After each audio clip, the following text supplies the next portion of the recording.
Everybody, it's Tom Foster at FWM Marketing here to introduce and host our October 2014 webinar here with Danielle Ruderman and Jamie Kelly. Hi, everybody. Everybody. Hello, Danielle. Hi there. So today we got an exciting new topic to talk about, which is, it's kind of interesting that we are finally talking about how to set up a new service area or a new practice area or a new product on your website, or in general in a business, the things that you need to think about. And we put together a great presentation for you, and let's get started. Absolutely. And you know, Tom, we've talked about these things before. It's just we're trying to present this information in a little more user-friendly way. So here you can see we have a link to the FWM Marketing Top 10 Marketing Must-Dos, which were compiled with the help of our wonderful marketing and SEO team. And we did this in August. We went through all 10 of the must-dos and explained what they were and why they were important.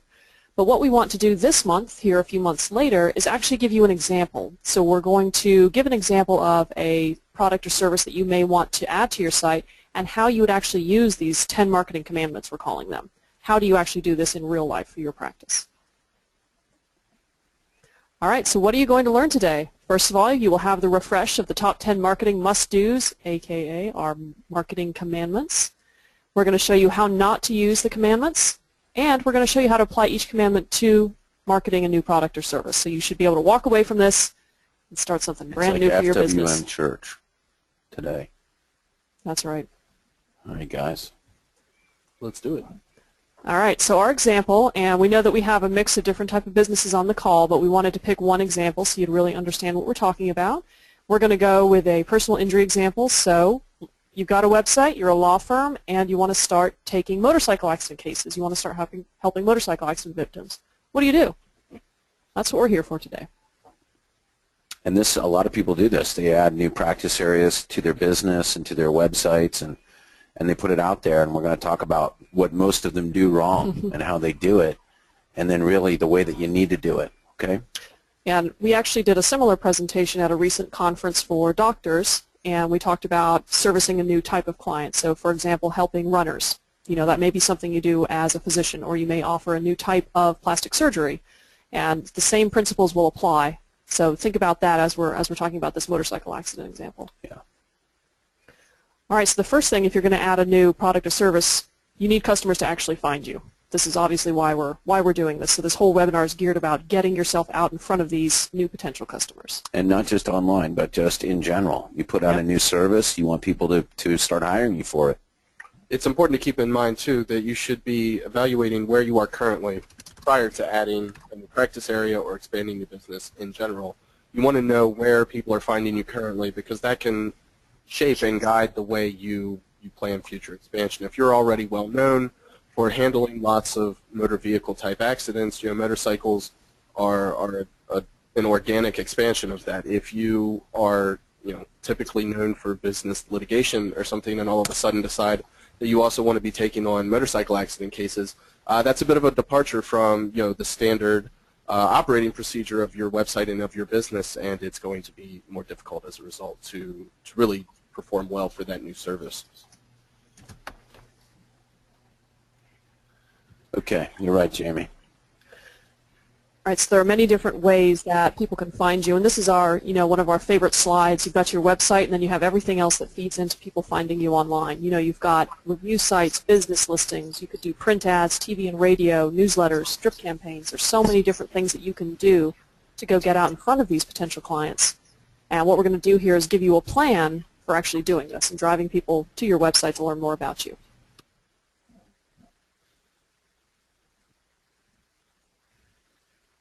And we want you to think about these 10 marketing commandments as your marketing tools. So we have these various tools in your marketing toolbox, and one of the things we hear from clients is they get confused about what tool to use when. So there's lots of things you can do in marketing. You know, many of you attend these webinars, you attend conferences, you study marketing on your own, and it could just become overwhelming. So that was the whole reason we did that webinar back in August, was to give you an ordered list of what we recommend you do. If you're trying to do marketing, you can do it in this order, attack things in this order. So we're really trying to help you prioritize and get marketing done. And, you know, the lawyers on the phone and the doctors on the phone, it's no different than the tools that you use in your own business. You know, lawyers use deposition tools. They might use different kinds of technologies. They might use video depositions. All these things might not have been around when you first started practicing, but you have come to find that over the years they are beneficial and helpful to you. And no different than marketing tools that become available and some that become extinct. I mean, it's no different.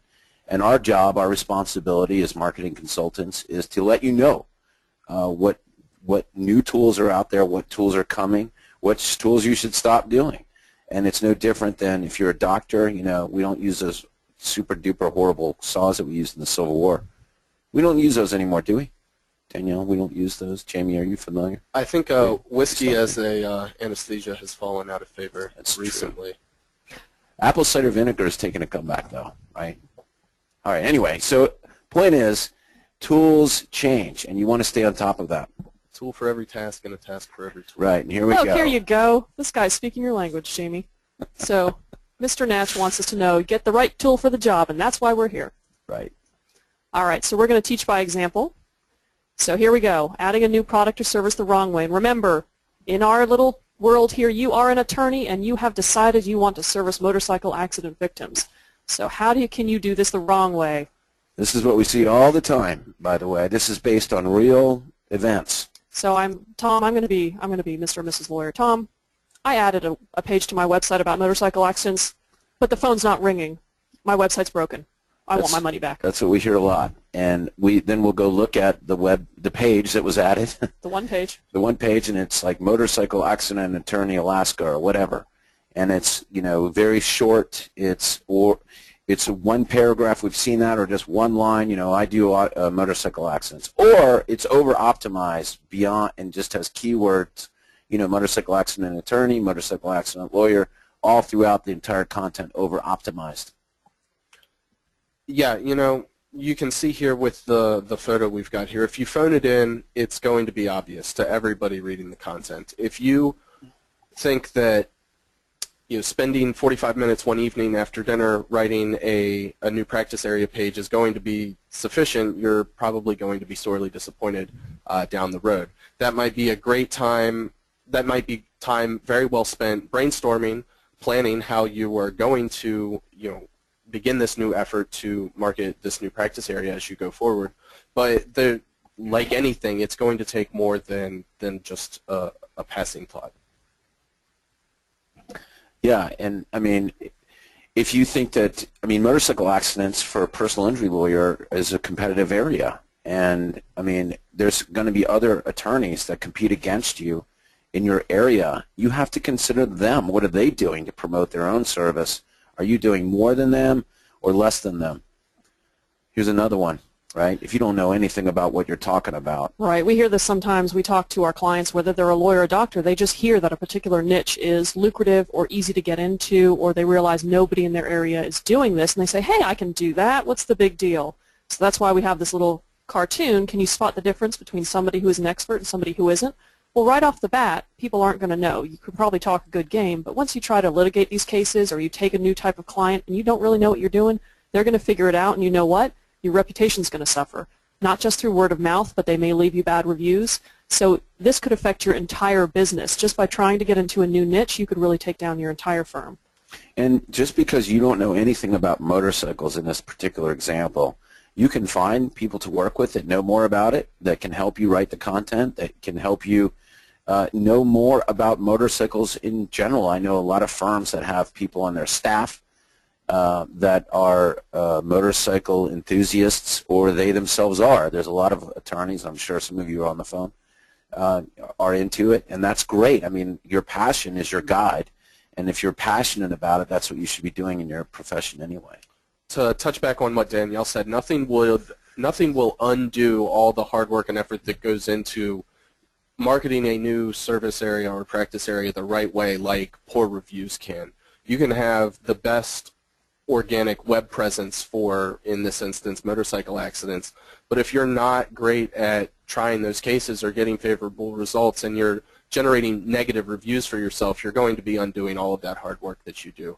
It doesn't matter if you're ranking #1 if everyone knows that you're not going to win a case for them.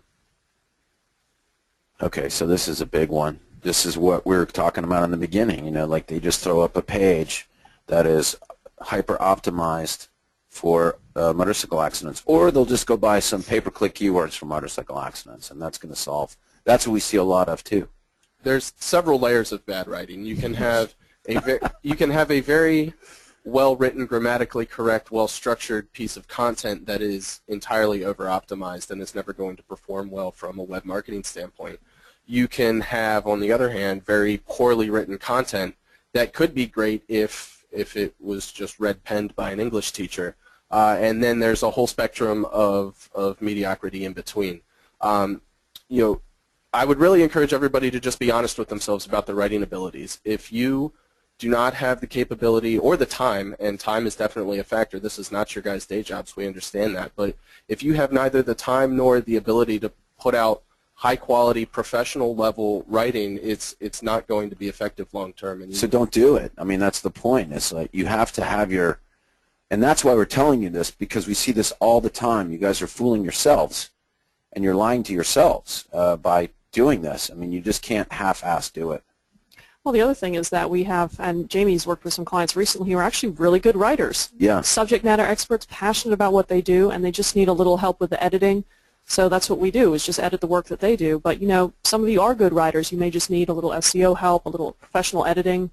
Or you have good ideas about, and you have a good voice. Like, I'm a terrible writer. I can write what I'm passionate about, but then I need somebody to edit it badly, as has been pointed out many times around here.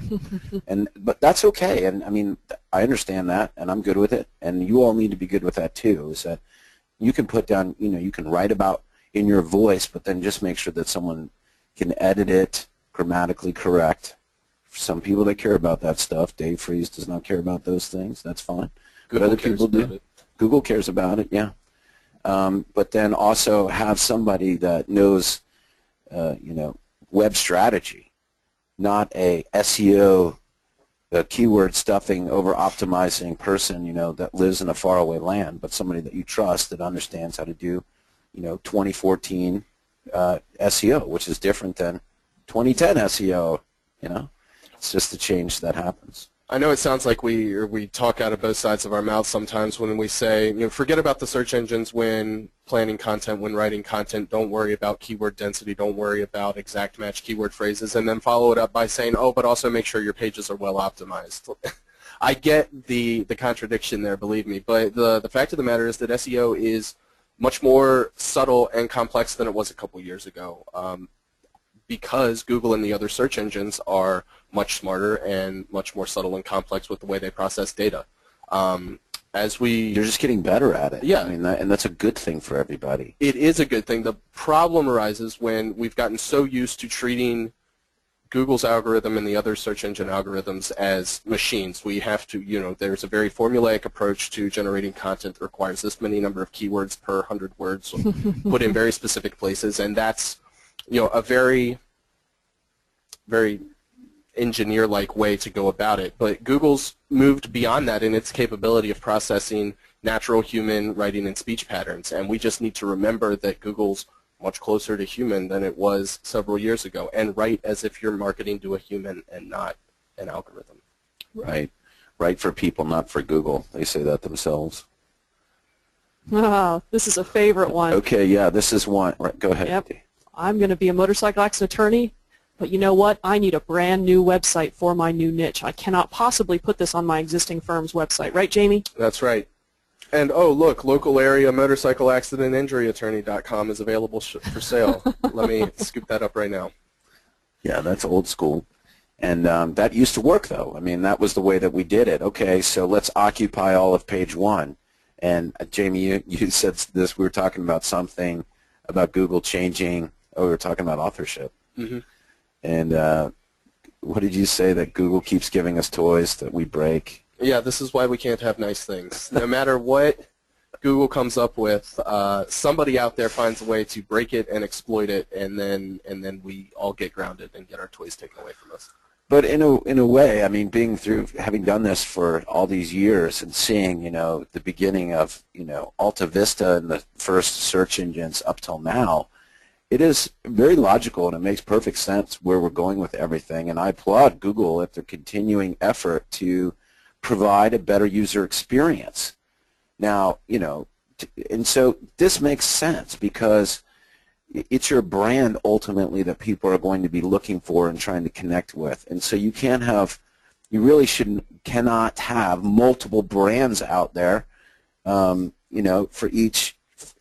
Google's going to do that for you if people do a particular kind of search. So if they do a motorcycle accident search, then those pages on your website will come up, and that's the point if they're done correctly. So Google will reward you if you do things the right way. If you try to trick it or try to do things the old way, you're not going to get rewarded.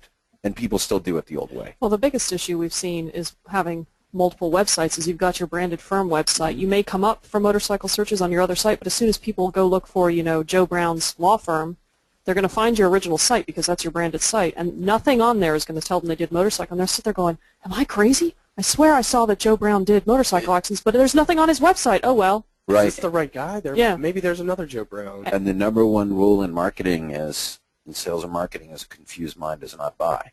And so you're confusing your own potential clients and cases by doing it that way. Yeah, we've seen this time and time again, and we've had to help people combine their websites so that they can avoid this issue. That's right. Okay, so now we're going to talk about how to do it the right way. We talked about how to do it the wrong way. Now let's talk about how to do it the right way. All right. Here's our little refresher, the tools in your marketing toolbox, otherwise known as our marketing commandments. Let's run through these real quick, and we are going to hit each one of these and say, okay, you are a lawyer, you want to start servicing motorcycle accident victims. How do you use each one of these tools in this order to make that happen? Your number one thing is your strategy. Yep, your overall strategy and your goals. So that should be like really granular before you even write a page or do anything. Is what are your goals? You know, how many more cases do you want to get a month? You know, how many more cases do you want to get a year? What is your, you know, is it a volume-based thing or is it certain kinds of cases? But really think through this. And do you have the resources to do it? You know, are you going to be able to handle that caseload once those things start happening the way that you think? Identifying your perfect client, right? The perfect client exercise. Right, so I'm going after motorcycle accident victims. Well, who in my area rides motorcycles? So here in Fairfax, Virginia, probably a lot of commuters. So they're probably people who work 9 to 5, they commute. That's going to be your typical motorcycle rider. You know, look at the demographics, know your audience. So if I know who could be coming to me as a client, that'll give me a better idea of how to get out in front of them. And if you're after Harley Davidson riders, where do they hang out? Where, you know, what are they reading? What are they watching? You know, if you're after Goldwing riders, whatever. And once again, the more that you niche, the better off you are with that. And number 3, unique selling point, your USP. That should, what is that? What is that, Danielle, your USP? So what sets you apart and what makes you different? Why would somebody come to you for help with this particular problem versus your competition? And this is a really interesting question because we actually ask this during the development process. When we bring on a new client and we're building their website, we ask, what sets you apart from your competition? We don't always get very good answers for that. It's amazing how many people just don't think that way. I feel like it's something that everybody is aware of. It's somewhere in the back of their mind, but not everybody has thought about it consciously. Can articulate it. Right, and especially when it comes to marketing, to selling yourself as a business. It's, I think, important to point out, too, that the answer to this question might be different for different practice areas. Absolutely, absolutely. If, you know, to continue the motorcycle accident example, if you're also a biker and have years of experience handling this sort of case, that's a unique selling point that might be a very different selling point from why somebody should hire you for the different, you know, the other areas of law that you practice as well. So keep in mind that that answer you're going to have several answers to that question depending on which area of your practice you're focusing on. Right. When you are setting your strategy and setting your goals, we encourage you to do this by practice area or by service that you offer or by product that you have, because these answers will be different. You're going to have different perfect clients, different things that make you unique, and you may even have a different marketing budget because some cases or some clients are going to bring you more money than others, and you'll be able to allocate more of your budget to those bigger fish. And then the big one, number 5, how does this fit in with your overall plan? And this is here because one of my favorite things is when someone says, you know, I'm an estate planning attorney, but I want to start taking motorcycle accident cases. But you know, I need 2 websites because I can't have people know I do both things. Is that cool? No. How does this fit with your overall business plan? Are you going to be able to market your firm for these 2 different things? Think about your overall plan for your firm and make sure this move you're making actually works. And by the way, your overall plan should be more than get cases, make money. It should be a little more thought out I than thought that's all there was to life, Jamie. All right. Okay. So we talked about this. We don't need to hit this again, but you need one true website. Don't go building other websites just for practice areas. Yeah, if you are that estate planning attorney who wants to service motorcycle accident victims and you genuinely think you can make that work, then you need to step back and think about, how do I sell this? How do I market it? Why do I think this is a good idea? And make that apparent on your homepage. So no matter what type of visitor is coming to your homepage, they know they're going to see that what you do, and they'll be able to get the information they need immediately. Mm-hmm.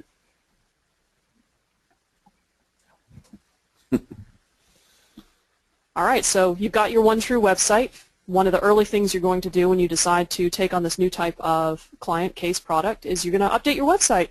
So Jamie, what kind of things do you advise clients to do when they're taking on this challenge? Obviously, the new practice area page is a given at this point. That's what we're discussing. But in addition to that, there's several other areas of your site that are good candidates for drawing attention to this new page that might otherwise not be very easily found, especially in the early stages. Number one here, updating the main pages on your site. This would obviously include your home page, your bio. If you list all of the areas of law that you service, whether it's in like a bulleted list or if you just sort of touch on them throughout the paragraphs of your bio, that's a great place to mention it as well too. We typically find that the bio for most of our attorneys is within the top 5 and definitely top 10 most frequently visited pages on the site for any client over any given time period. You definitely don't want to overlook the bio page as a place to mention the different practice areas that you offer to clients. Moving down the list here, identifying other key pages in Google Analytics. Aside from the home page, the bio page, the self-evident practice area page, where else are people going within your site? And also, how are they arriving? What pages are they entering the site through? If any of those are already related to this new practice area that you're beginning to offer, those are also great candidates to either link to the practice area page or include copy on the page itself about the new practice area, etc. Meta info is something that is still very important from an SEO perspective. When you're creating this new practice area page, the content on page, the body of the page that you come up with is going to be most important. But there are several other sort of secondary ancillary factors that all go into how Google determines your page's worth and value. And the meta description and other sort of behind-the-scenes information that gets published along with the page are all indicators to Google as to what the page is about and what they can expect to find there. If you brand everything accordingly to the practice area, it's going to make Google's job much easier when it's looking for relevant information for searchers.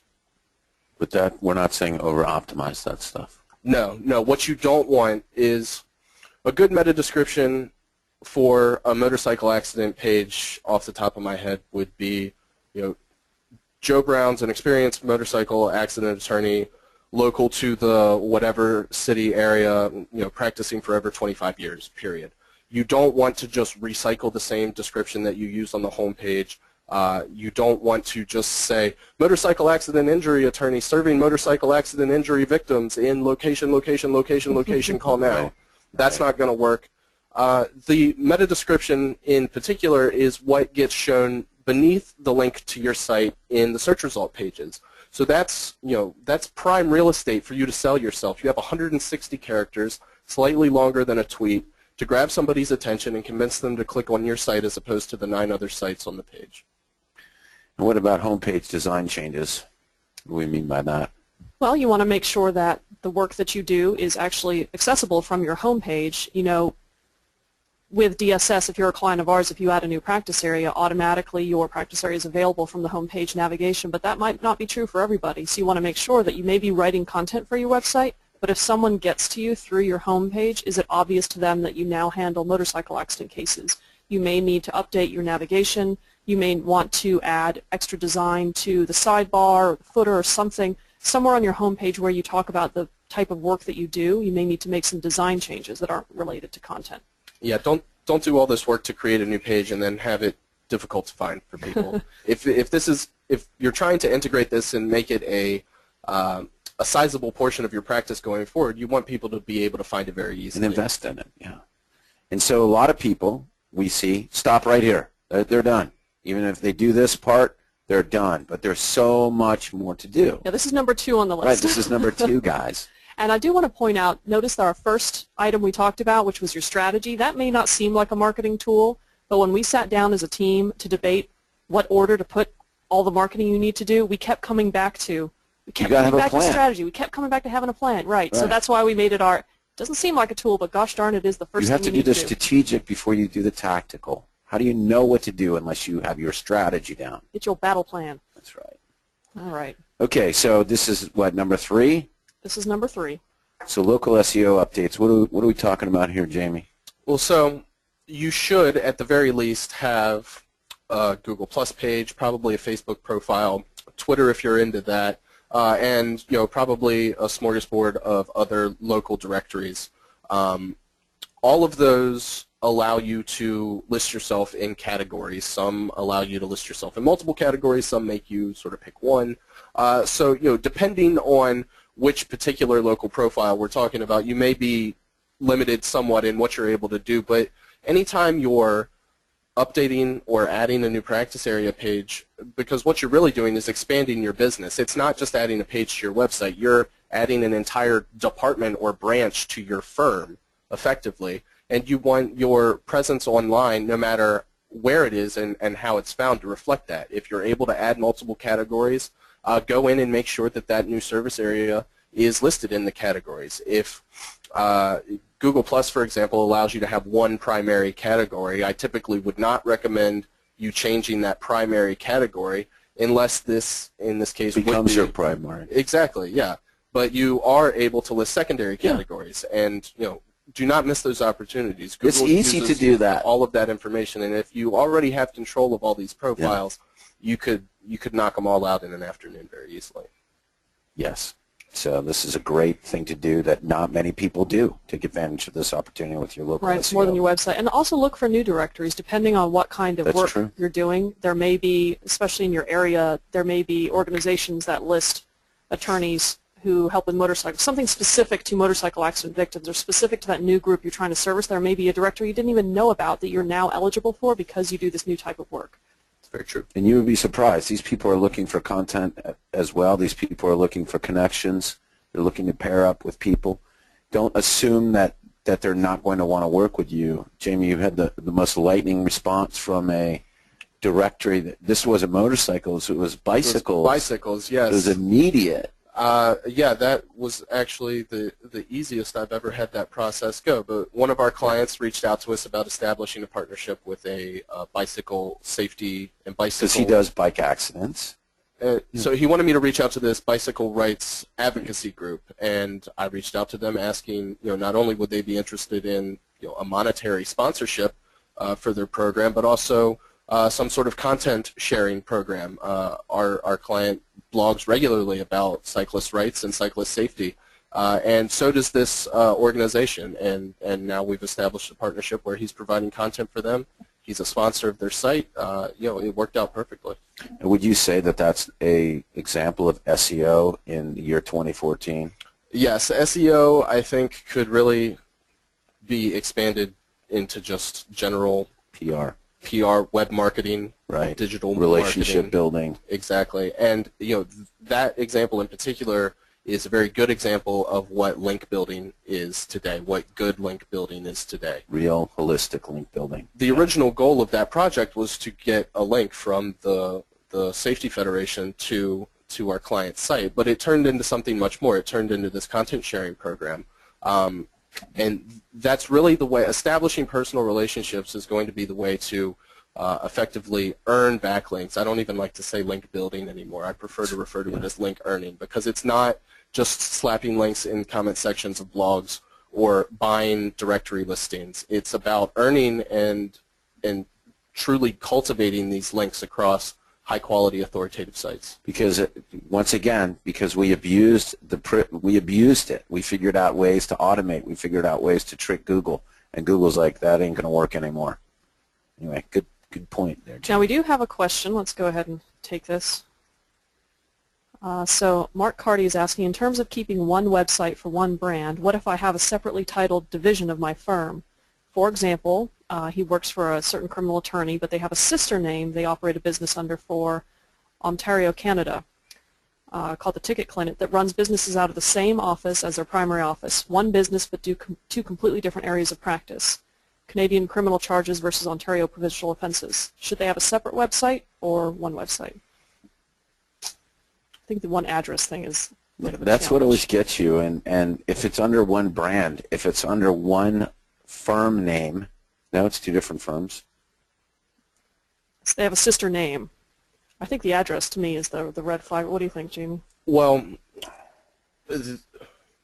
creating two completely separate parallel online profiles would be complicated because of the same address. It's very easy to create two separate websites, or one website that diverges very early on into two sort of silos, practice specific. But if you want to go the next step into making sure that both of those sister practices have well-established Google Plus profiles and all these local directories are all taken care of, that's where you're going to run into the issues stemming from the shared address. It's not impossible. A lot of people might deem it more work than is worthwhile. It's having two houses that you have to keep up. And so, yes, I mean, you can do it, and people do, but that's two completely different web presences, like having two completely different businesses. And so they're not going to be able to share resources like you might share accounting or whatever, or administration in your existing firm. You're going to have to invest in both of them if you want them both to stand on their own equally. So, unless we looked at it a little bit further, I would recommend having one established firm. We've done this. We've had to combine everything into one. We have several different names and aliases too, and we do work for lawyers and doctors who are completely different. But due to where we see Google is going, and it just makes sense because it's about the brand. And the pages themselves that you put out there, besides your homepage, like what we're talking about, motorcycle accidents, those will stand on their own. It's not your homepage for any for any firm is not going to be the one that gets everything. Your goal would be that motorcycle accident page comes up for that search. And ultimately what's going to happen is they're going to land in your brand anyway, and just, Danielle's your point from earlier, they're going to be confused. They're going to be like, wait, what's this other guy that does something different that's named the same thing? And once again, a confused buyer does not buy. So Jamie, to your point, it's better just to explain, hey, we're a pizza shop, but we also have hamburgers or subs. You lead them in, but then you say, well, we also offer these other things. Yeah, allow your homepage to be welcoming to both types of businesses, and then quickly and easily funnel them off to the part of the website they need to go to. But there you can just have one website. Just make it nice and easy for them to get to the right place. Yeah, I was going to say, without knowing any additional details Right. about this specifically, that's exactly what I would probably recommend. Yeah, and a lot of people would probably recommend something different, web people, because they want to sell you another website, so just be careful of that. Okay, review strategy. This is number 4 on our list, and it's a big one, especially for attorneys. Why are reviews so important, Danielle? Well, people care about, they want to hire someone who's not going to screw them over. So they're going to want, they're not always going to trust what you say about yourself on your website. You're going to put the most glowing testimonials and great reviews on your own website. So people are always going to be skeptical about what you're saying because you have full control. What they're going to do is search for your firm name or your name online and see what comes up. So you want to make sure that if people go do this, that if you start a new practice area or start a new product, that you start encouraging your early clients to review you so that others will find this good information about you.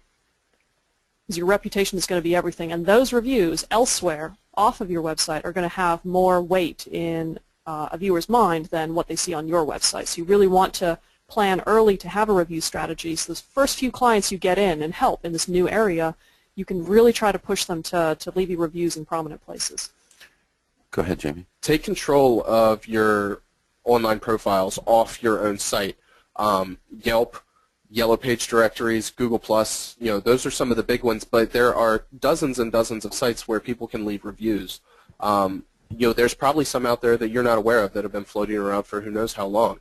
Not only are you not aware of their existence, but you're not in control of that account either. Somebody could be, totally dragging you through the mud, and not only were you not aware of it until just now, but you also lack the ability to respond because you don't control these accounts. Negative reviews are a part of any business, and you're always going to get some.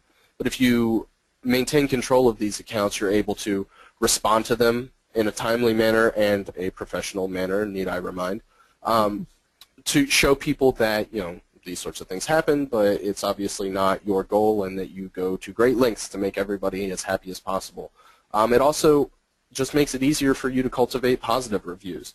Nothing pushes negative reviews out of people's view and out of their mind like an influx of positive reviews. Yeah, and this is one of the areas that attorneys fail in. We see it over and over again. They're not paying attention to any of this stuff.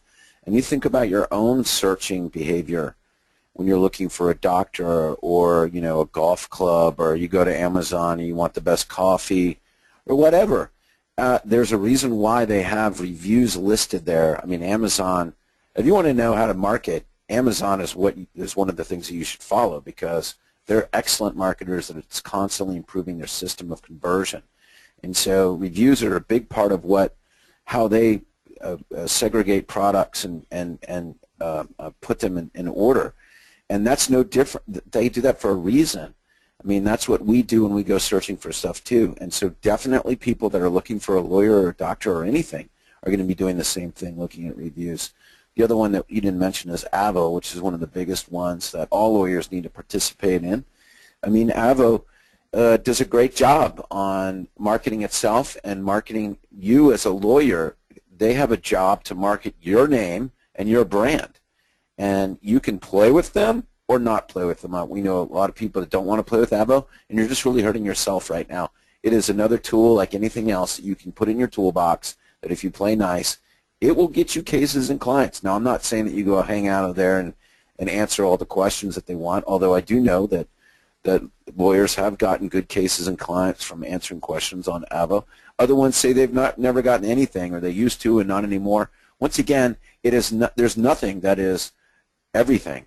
There's nothing that you want, not one thing that you can do that will cover all of these bases. These are all little nits and all little tools that you need in your toolbox. Yeah, you're going to have to adjust how much effort and time you put into each of these tools depending on the return.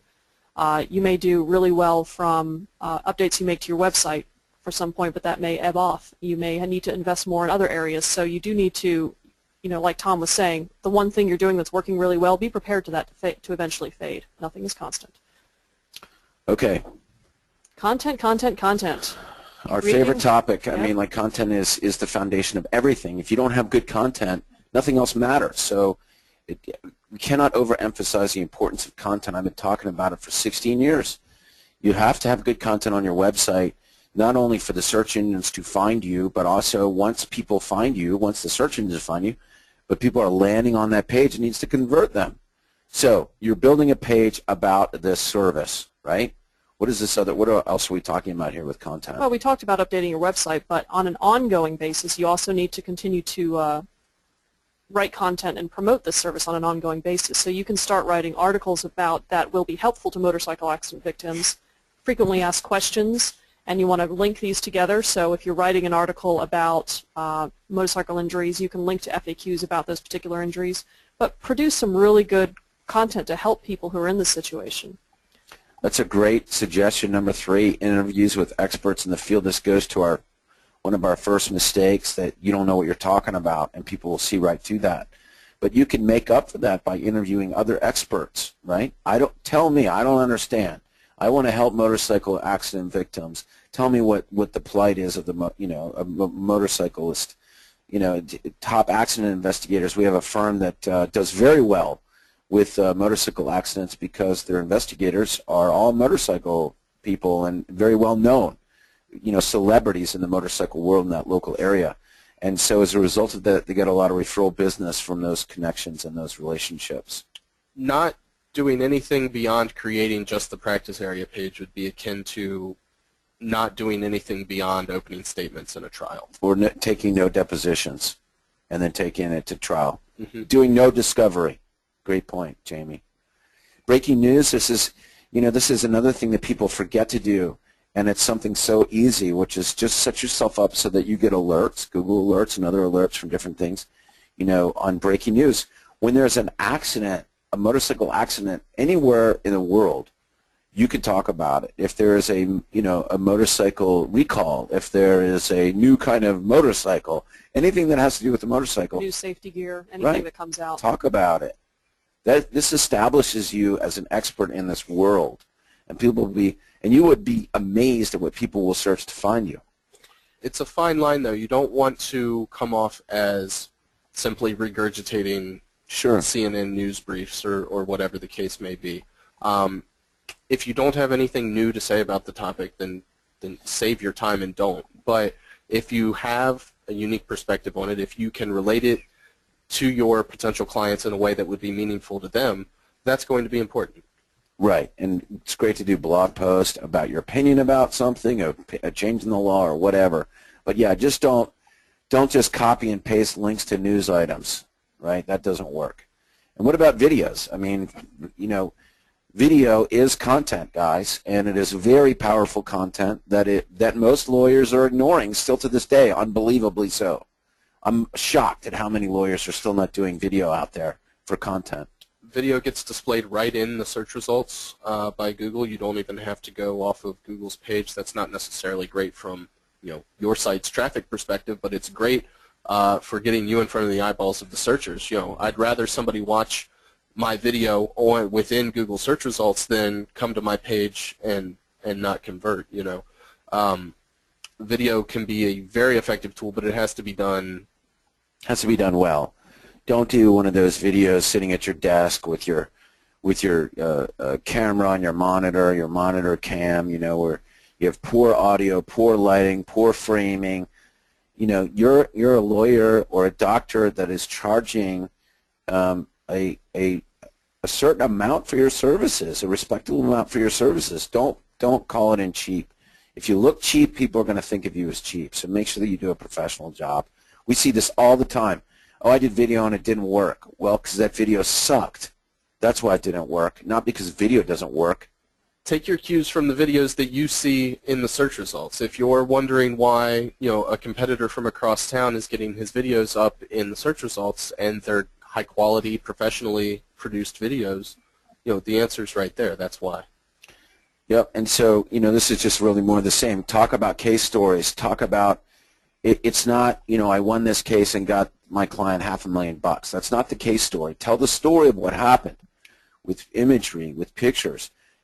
As I've told many clients that we talk to all the time, think about it. I mean, law shows or legal shows like Boston Legal and LA Law and all the shows that are out all the time show off what lawyers do. People are interested. People are interested in what lawyers do. So talk about what you do in a compelling story. Testimonials, that's about other clients talking about you. That's more believable than you talking about how great you are. Right. The point of all these ideas for content is, remember, let your clients sell you. Let them tell what you did in their own story, or you tell their story for them in the case stories. But use their voice and use their experience. This is a great form of content. It's so much better than you just writing, here's 5 things to do after your motorcycle accident. Every time you get a new motorcycle client, see if they're comfortable with you either telling the story with enough details changed so it's somewhat anonymous, or if they're willing to be interviewed and give their own voice and their own experience. They may be excited about that if you really help them out, and then they'll help you spread the word. And that's the point, is promoting the content. And that's one of the other big mistakes that we see is people add a web page, and they think that Google is just desperately waiting for you to add a new web page, and they're just waiting to check that page, and that's not the case. There's 30 quadrillion web pages out there that Google has to figure out who should be first. And so for you to be so arrogant to think that you just adding a piece of junk page about motorcycle accidents that Google's just desperate to come get there is unrealistic. So you need to promote that content, and those are some great examples on how to do that. Community events, another big thing. So let's talk about this. So there are probably a lot of events in your community that you could, if you thought about that perfect client, where do they hang out? You know, if they're motorcycle safety advocates, if they're just interested in motorcycles, if there's going to be a show, a group that meets on a regular basis, if there's a shop where they might hang out, you know, think about these events that may be happening in the community, and then you want to plan for it. So this is where the marketing part comes in. You found an event to sponsor, or you're going to work with a local motorcycle shop on something they're doing, some outreach they're doing. You know, use the tools in your marketing toolbox with this community plan. You know, have a social media plan, what you're going to do on social media to talk about this. You know, make sure that these groups you're working with in the community, you have connected with them online. So everything you're doing in real life to connect with these groups and work with them, make sure you're doing the same thing in the social media arena so you've connected with them. And don't assume that they know what they're doing. Don't assume that, because most of them don't. I mean, some of them do, but a lot of times we'll talk to people, well, did you promote the event, you know, with whoever, the host of it? Oh, I assume that they were doing it all, and they weren't doing anything because they don't know what they're doing either, right, Jamie? All too true. So it's just a waste of Hey, let me give you some pictures you can put on your Facebook page. Right. Oh, really? Cool. I'll do that. Help them out, right? We're teaching you how to do it. This works, so you can help them. And hey, guess what? You help them, guess what they're going to do? They're going to come to you next time. Right, and the goal is to get out in front of their audience. So they have an audience for their website. They have an audience for their social media pages. What you're trying to do is work with them to get in front of those people, because that's your perfect client. Yeah. Reach people you wouldn't otherwise. You can also update your website. We work with some clients who, when they promote a special event, they'll make a nice little banner on the sidebar or for the header, so that calls attention. So every page of your website, that event's right. And don't wait till the day of the event. You know, you should get some lead time, a couple of weeks in advance. Work with your web provider or whoever you're working with on this. Don't give them this stuff after the fact or the day of. Once again, going to your strategy, make sure that during your strategy time you put deadlines and dates and schedules. Otherwise, it doesn't happen. Nothing happens without a deadline. Okay. Yep. So SEO, we talked about this. You know, get links from the organization. Don't over-optimize. PR, of course. Who can you talk to about it to get some press on it? If you have, you know, one of the things that our good friend Michelle Davis has a giant press list, so we're going to talk about that in a minute. But you have press contacts that you want to send this out to get people talking about pictures. I can't hammer this home enough. Take And pictures of video. the event. Why? Because you can use it in your email newsletter. You can put it in your print newsletter. You Right. can put it on your blog when you write about this event. You can put it on social media. You can give it to the organization to put it on their social media. Pictures are like gold. And video. Yep, pictures and video. Okay. These events are not the place to be super salesy or super pushy. Right. These are goodwill opportunities to establish yourself as a genuine vested member of the community. If we're, you know, continuing the motorcycle example, that might be a little more closely knit and perhaps put off by outsiders perceived as intruding than other groups. But you don't want to come off as a shark feeding on the minnows at these events. You want to come off as genuinely interested, and if you're not genuinely interested, then you shouldn't be there. Right. Okay. Social media, our favorite topic.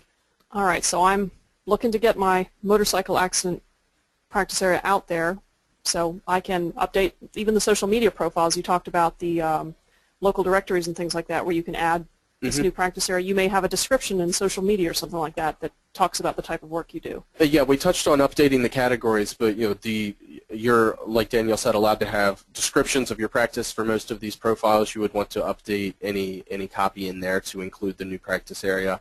And then for the truly social profiles, Facebook, Twitter, Google+, LinkedIn, YouTube, most of the ones that we have here up on the screen, go ahead and make a post about it. You know, updating the category might not be noticed by everybody immediately, and certainly not as easily as an entire new post about how excited you are to expand services to this entirely new community that you're so excited and proud to be working with. And again, look for those local businesses in real life as you start reaching out to others in your community who do similar work. You know, again, network with them online, share their updates, interact with them on the social space. And remember, it does no good to have social media if you're doing it in a vacuum. So these new motorcycle accident case victims who are coming into your office, have a plan. You know, how do you get your clients to follow you on your social media? You think about that. Do you ask them when they're during the intake, when they're leaving, in the newsletter? Have a plan to actually ask them to follow you and give them a reason. You know, say, hey, we sponsor events in the community from time to time. follow us on Facebook. You'll hear all about it. So give them a good reason to engage with you on social media. That's exactly what I was going to say. Sure, you can ask, but why would they? How many of you would follow, your dentist's Facebook page unless you were enticed to for some reason? There was a reason to do so. If they give me a good reason. Exactly, yeah, but if it, stay up to date on whether the fifth dentist finally caved and now they all recommend Trident, I don't know if that's really going to be enough to get me to follow them. So give people information that they're looking for. And we say it a lot, but when it comes to social media, be yourself and be interesting. Don't just recycle blog posts. Use it the same way you utilize your personal profile. Some people take to it much more naturally than others, but one of the best benefits of social media is the ability to humanize yourself and your practice.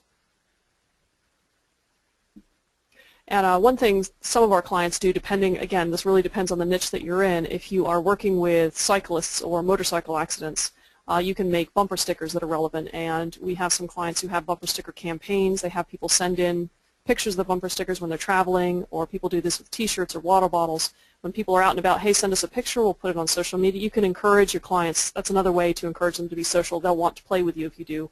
It seems irrelevant to your practice, but if you're trying to create a niched community, it is one way to accomplish And this that. works. I mean, we're just not making this up out of vapor. This stuff works for other law firms. They've been doing it. And so these are tried and true tactics.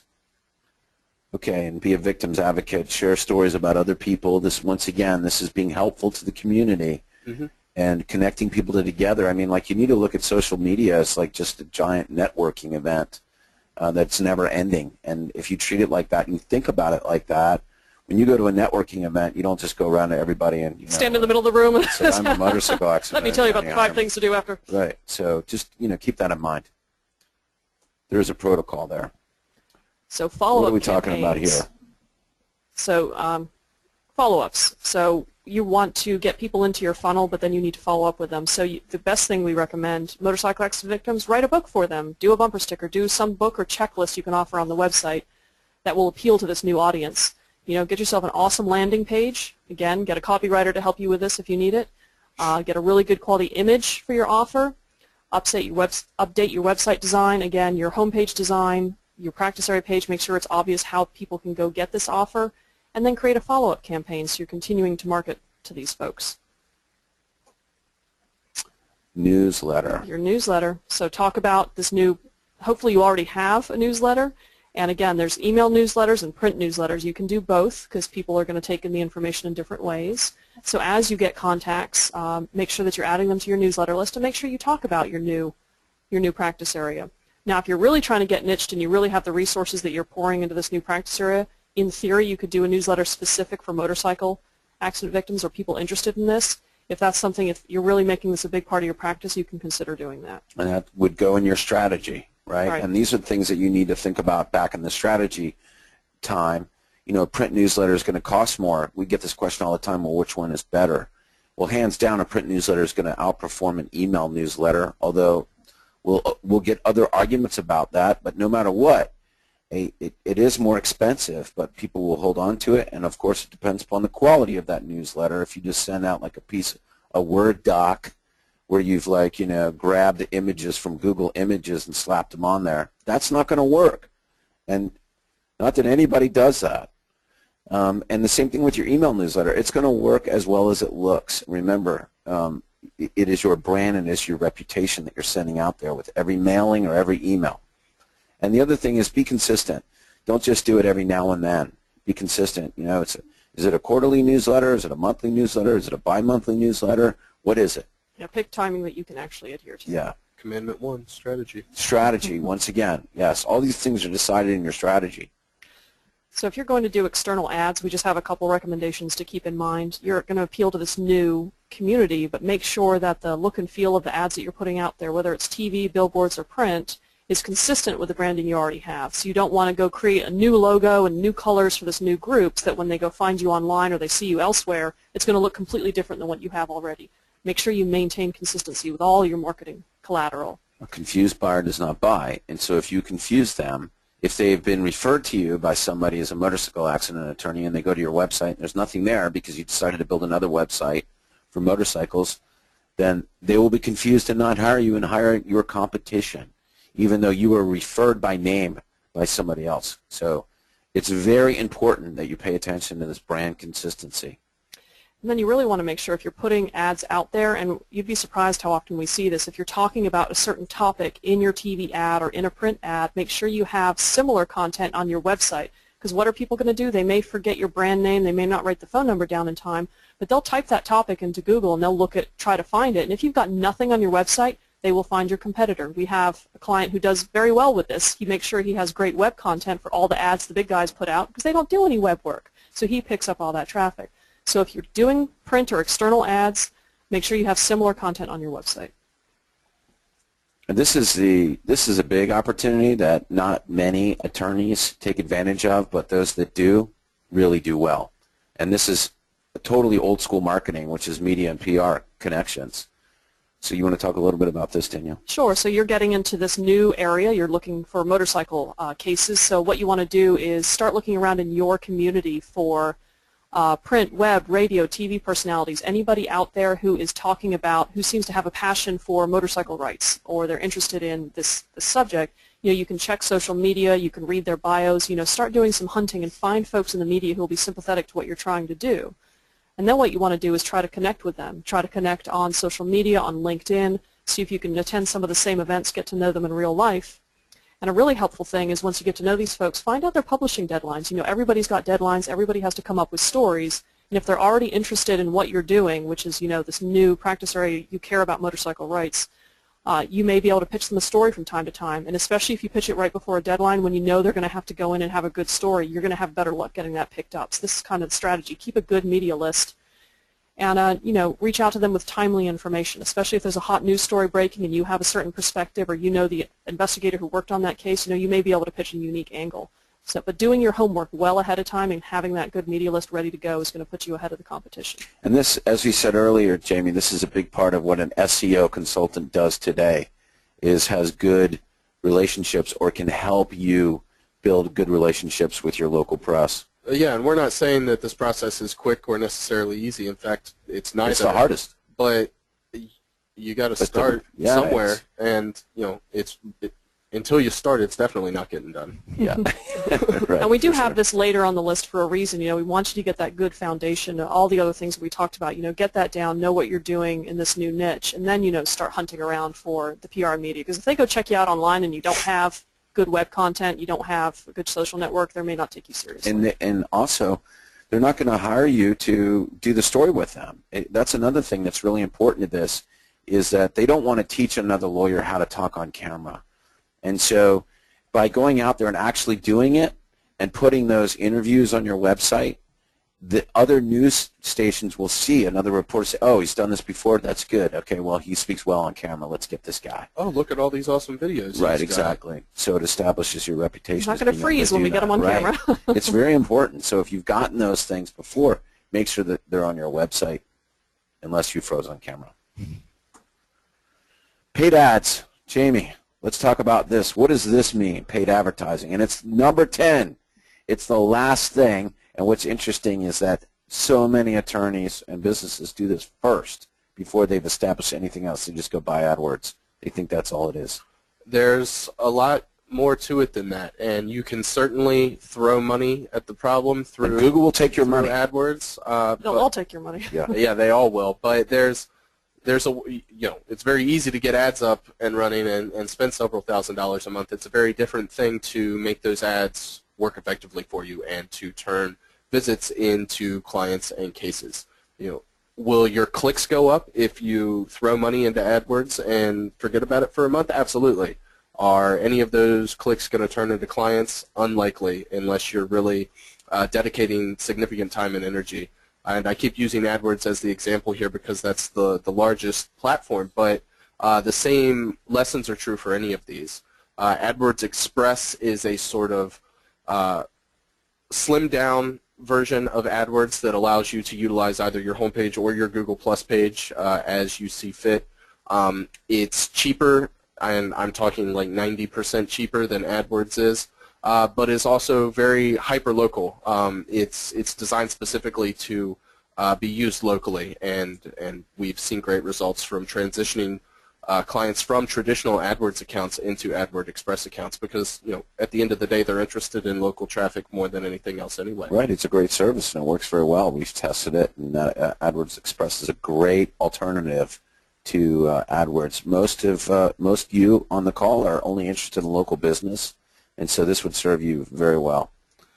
And then, of course, Facebook ads, doing those is a great thing to do. Facebook ads are dirt cheap. If you thought AdWords Express was cheap, I typically don't recommend more than $5 a day for our clients interested in Facebook ads. If you've got an extra $5 a day, you can get hundreds of additional well-qualified clicks to your site from Facebook per month at $5 a day. And it's a great place to test your copy and test ideas and yeah. test images to see what people respond to because it's so inexpensive. That's very true.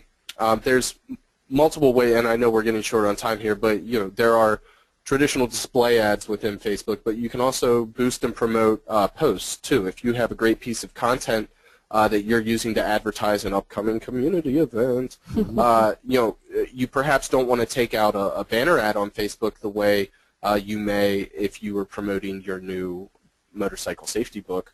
But if you're promoting a local event, something you're participating in, the route you would want to go for Facebook is to create a post about it and then promote that post rather than creating the sort of sidebar display ad that you typically see. Mm-hmm. And then you have retargeting, and Yahoo's got its own network and stuff like that. There's a lot of opportunities. There are some mobile ads. There's all kinds of new opportunities out there that you should do. But as we said, that's number 10. And then we've got this bonus. What is this bonus, Danielle? I threw this in here. We talk to so many folks who struggle with writing content and coming up with good ideas on a regular basis that this is just a good link to follow. It's a lot of different ideas. It'll get your creative juices flowing. So if you're sitting down and you're struggling with content, just check this out. All Very right. good. And once again, this link will come out, so you guys don't need to memorize that link. Let's see. Have we got any questions? No, we just had a comment. Somebody just mentioned that Avo has sent them 3 new cases in less than 60 days. So There you 3 go. new clients. Yep, so Avo works. Don't turn your back on that. It's one of the tools in your toolbox. Real quick, resources. All of our webinars are pre-recorded. Well, they're not pre-recorded. This is live, but we record them, and then we put them on our website at fwm.tips. So you can go look at the August webinar we were talking about, and then all of our past webinars. Although you should probably not look at super old ones because we might have told you to build satellite websites back in the day because you were supposed to do it back then. Anyway, all right, want to know what's up with your website? If you're concerned that your website is tanking or in big trouble, then we're here to help you with a free analysis. We'll give you a marketing analysis and recommend what we think that you should do. It's free. It costs you nothing. And if you choose to work with us, there may be that opportunity. And then, of course, this week, starting Friday the 24th and Saturday the 25th, we will be attending and speaking at the Great Legal Marketing Conference. So if you are not already signed up, I think it's already full, but you might be able to find a spot, glmsummit.com.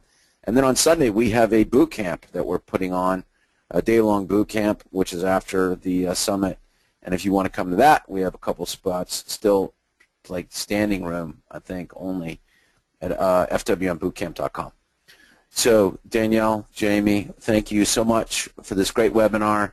We're trying to give you more specific tools and detail on what to do to make your practice perform better. So, everybody, thank you so much, and look forward to talking to you guys next month. Thanks, everybody. Hey, thank you, Jamie. Thank you. Thanks, Danielle. Thank you. Hey, and happy Halloween, Almost. everybody. Hope you got your costume ideas ready. I was going to say, you guys got any costume ideas? I need one.